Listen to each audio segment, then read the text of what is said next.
Hello, and welcome back to the Final Fantasy XIV Immersed Challenge. I would like to start this episode off with a small yap session. First, it has been a while since I uploaded a new episode, and I apologize. That is partly due to the struggles I face in the challenge, but also due to some real-life changes that I have been dealing with. I have a handle on things now, and I hope to get back to a more productive schedule.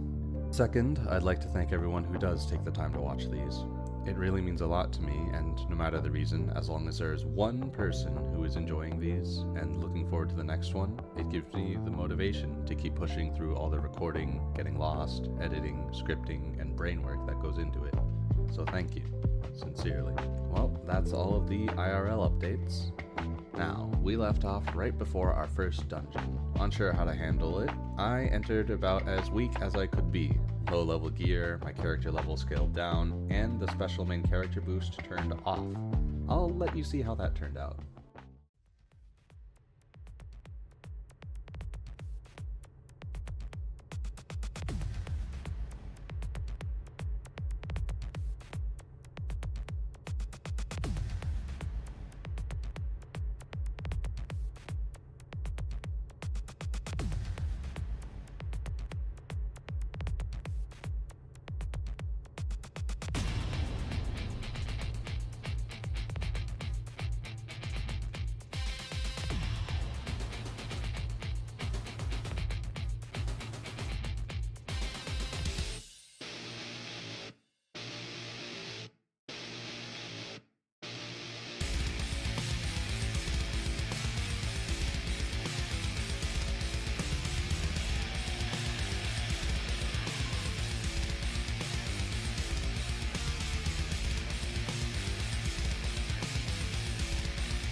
After being bested by simple cave bats, I took some time to research if what I was attempting was within the realm of possibility.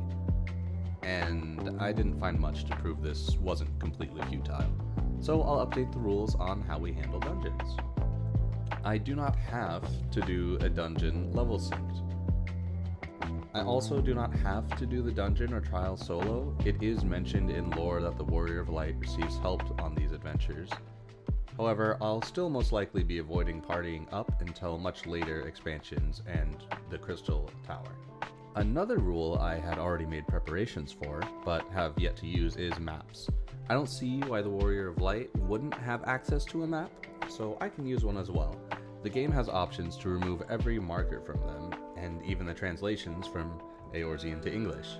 For some immersion points, I'll try to only use it at a table or some kind of board where one would most likely look at a map. So with going back to Limsa and checking out a map, I was finally able to locate the Ageless River. I made my way there for a power boost from finishing the job quest, got a bit better gear, and tackled the dungeon again, this time with less restrictions.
I was able to make my way past the mobs and bosses with only 1 or 2 close calls. Some potions in my inventory saved my life more than once, until I made it to the final boss.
It was a very close fight, and I had to kite the enemies around while I waited for a potion cooldown, but I was successful in defeating Sastasha.